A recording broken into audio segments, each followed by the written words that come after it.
Dalam sebuah film, representasi itu penting. Karena film bukan milik satu golongan. Semua orang punya cerita untuk dibagikan. Representasi berarti mengakui keberagaman. Dan film sudah seharusnya menyatukan keberagaman tersebut, bukannya mengotak-otakkan ke dalam stereotip. Setiap bangsa, setiap kita punya keunikan yang bersumber dari sudut pandang dan identitas. Masih banyak magic dan untouched land yang belum diangkat ke dalam film.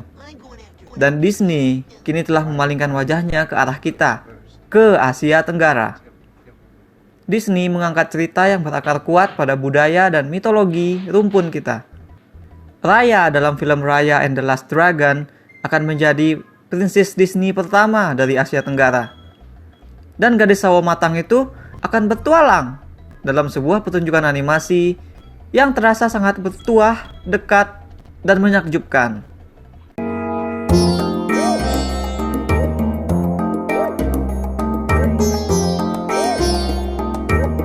Seolah menekankan bahwa film ini benar-benar peduli pada representasi, bahwa film ini tuh bukan sekedar cari duit, melainkan juga punya misi mulia. Maka sutradara Don Hall, Carlos Lopez, Paul Briggs, dan John Ripa membangun cerita Raya and the Last Dragon dengan semangat persatuan sebagai fondasinya. Penduduk Kumandra dalam cerita ini tadinya hidup berdampingan, harmonis bersama alam dan naga. Tapi kemudian muncullah musuh yang bisa mengubah apapun menjadi batu. Bukannya bersatu, penduduk Kumandra malah terpisah menjadi 5 kelompok kecil. 5 kelompok yang saling memperebutkan batu mustika berisi kekuatan pelindung dari naga terakhir. Selama ini, batu ajaib tersebut dijaga oleh keluarga Raya. Tapi naas, Raya akhirnya harus menyaksikan sendiri batu mustika tersebut pecah, diperebutkan oleh para kelompok yang saling curiga dan saling tak percaya. Masing-masing ingin memiliki batu itu untuk kepentingan kelompoknya. Bertahun pun berlalu, Raya yang ingin mengembalikan ayahnya yang jadi batu berpetualang mengumpulkan pecahan batu yang tersebar. Sembari dia berusaha mencari naga terakhir yang dia percaya masih hidup. Semua ini ia lakukan untuk mengembalikan kedamaian pada tanah sisa-sisa Kumandra. Petualangan epik Raya ini dibuat supaya gampang untuk kita ikuti. Karena memang film ini tuh didesain untuk bisa di-experience sebagai sebuah tontonan keluarga. Animasinya mulus dan detil banget. Sepanjang petualangannya, Raya akan berkunjung ke tempat-tempat yang punya pemandangan dan ciri khas berbeda. Bayangkan kayak stage atau level dalam video game kayak gini. Nah, seperti itulah persisnya lingkungan yang menjadi panggung petualangan Raya. Masing-masingnya difungsikan untuk memberikan tantangan sekaligus pembelajaran baru. Sehingga film ini pun terasa terus bergulir hidup. Seperti si tuk-tuk bergulir. Aksi berantem juga digambarkan dengan sangat imajinatif, dengan tetap kuat mengakar kepada ciri khas Asia Tenggara. Kita akan melihat senjata dengan belati seperti keris. Tapi kerisnya tuh dimodifikasi supaya bisa memanjang lah, kayak pedang Zabimaru milik si Renji di Bleach. Terus kita juga akan melihat gaya bertarung yang pakai 2 tongkat kayak seni bela diri Filipina. Nah, Raya juga nantinya akan bertemu dengan karakter baru pada setiap tempat yang ia datangi tadi. Karakter-karakter itu tuh akan menjadi pendukung yang menambah kaya petualangan dan drama film ini sendiri. Misalnya, ada karakter bayi yang bisa kungfu. Tadinya si bayi itu mau mencopet Raya malah. Tapi akhirnya mereka malah berteman dan si bayi itu ikut serta dalam petualangan Raya sampai habis. Singkatnya, karakter-karakter yang bakal jadi teman Raya itu tetap menjaga film ini kocak dan ajaib. Panjangnya, karakter-karakter itu berfungsi sebagai kepingan yang harus disatukan oleh Raya. Ini paralel dengan misi Raya menyatukan kepingan Batu Naga. Mereka semua itu adalah bagian dari suara film ini tentang persatuan itu sendiri. On the deeper level, petualangan Raya ini sesungguhnya adalah petualangan mempersatukan umat. Film ini menampilkan karakter dari banyak kelompok yang harus belajar untuk saling percaya, bahkan kepada kelompok yang sudah mengkhianati mereka. Ada pembicaraan soal keberanian untuk memaafkan di sini. Ada pembicaraan soal keberanian untuk memulai itu sendiri. Raya dan generasi muda di cerita ini adalah korban langsung dari perpecahan yang turun-temurun. Dan kini mereka lah yang harus menanggung sakitnya gitu, menanggung akibatnya.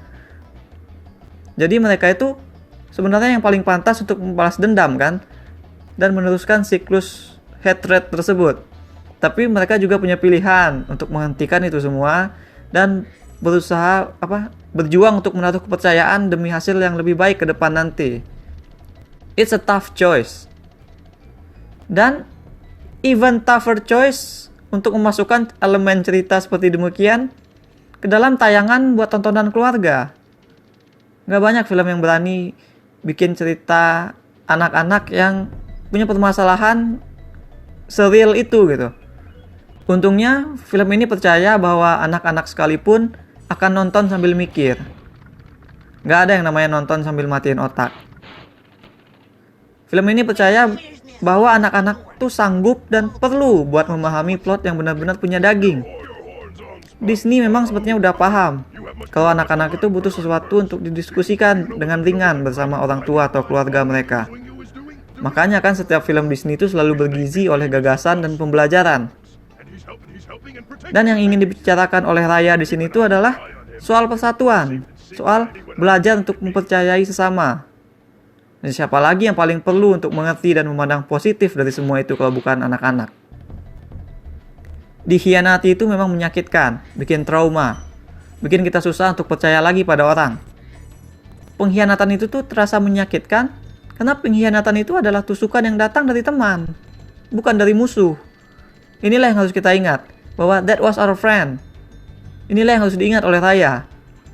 Makanya relasi yang paling memorable dan paling berkesan di film ini itu bagiku adalah antara Raya dengan Namari, anak dari kelompok sebelah yang udah mengkhianati Raya berkali-kali. Rivalry dan dinamika mereka sepanjang film terasa grounded dan sangat emosional. Beban dramatis Namari dan Raya itu kerasa banget, karena memang sangat personal. Bagi Namari, ini adalah tugas yang dipaksakan kepadanya oleh ibu. Padahal tugas tersebut bertentangan dengan nuraninya sendiri. Sementara bagi Raya, ya dia memang udah nggak percaya lagi, dia udah bertekad untuk nggak percaya lagi sama orang lain. Karena peristiwa yang menimpa ayahnya gitu. Satu-satunya yang Raya percaya adalah Sisu. Sisu, sang naga air yang berhasil ia temukan. Relasi antara Raya dengan Sisu dimainkan dengan lebih ringan dan difungsikan pertama-tama adalah sebagai hiburan. Raya dan Sisu di sini tuh kayak gabungan antara Aladdin Genie dengan Marlin Dory. Keajaiban Sisu disambut wonder yang seru dan mengasihkan dari Raya. Sementara itu juga, sikap Sisu yang gampang percaya sama orang sering membuat Raya sedikit senewen. Mirip seperti Marlin yang gak mau percaya pada apapun yang Dory usulkan. Padahal kita tahu usulan Sisu dan Dory sebenarnya benar, it's the right thing to do. Disitulah konflik yang menarik digali di sini dari antara dinamika kedua tokoh tersebut. As for me, pada awalnya aku pun agak senewen juga sama karakter Sisu. Candaannya tuh bagiku banyak yang kurang ngena. Misalnya candaan dia soal kerja kelompok di sekolah. Lucu tapi terasa terlalu modern. Kayak dilontarkan langsung oleh si Awkwafina sebagai seorang person gitu. Pertama-tama itu tuh memang aku agak kurang serak lah sama voice acting si Awkwafina.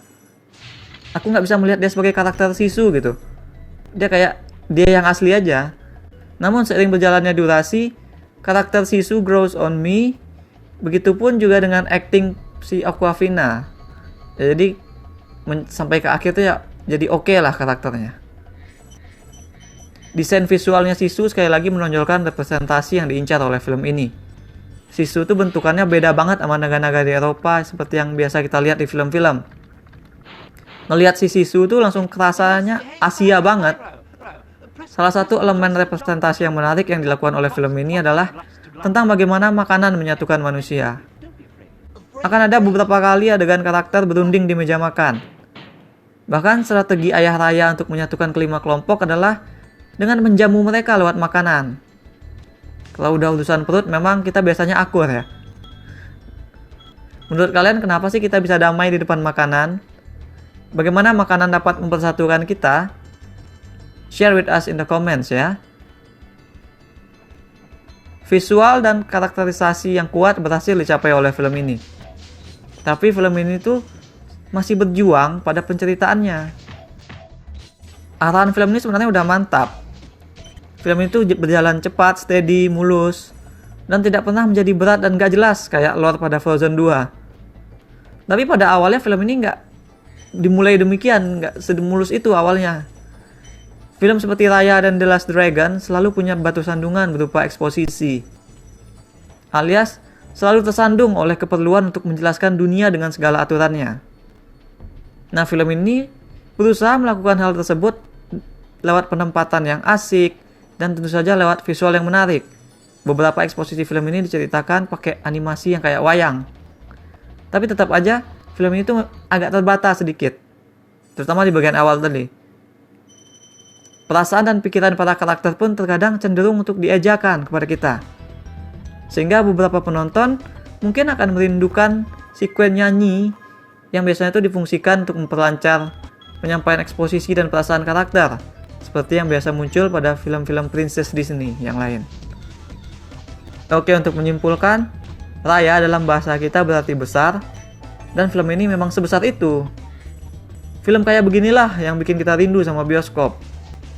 Film dengan visual yang menakjubkan dan menerbangkan imajinasi. Film yang menyuguhkan petualangan seru sambil mengisi kita dengan gagasan yang berharga. Film yang bisa kita relasikan, baik dari cerita atau kejadian maupun dari kedekatan representasi. Terasa seperti kita menjadi bagian dari film ini. Terasa seperti kita diajak bicara langsung olehnya. Film yang dihidupi oleh karakter-karakter yang beresonansi dan tidak mungkin terlupakan dalam waktu dekat. Film yang sendirinya terasa benar-benar berjuang mengatasi kelemahannya. Eksposisi tidak membuat gentar film ini, yang dengan semangat, nge-pick up the pace, dan paham untuk tidak membuat kita berberat-berat ria. Aku berikan 7,5 dari 10 bintang emas untuk Raya and the Last Dragon. That's all we have for now. Jangan lupa hit like dan subscribe supaya nggak ketinggalan review-review dan playthrough lain.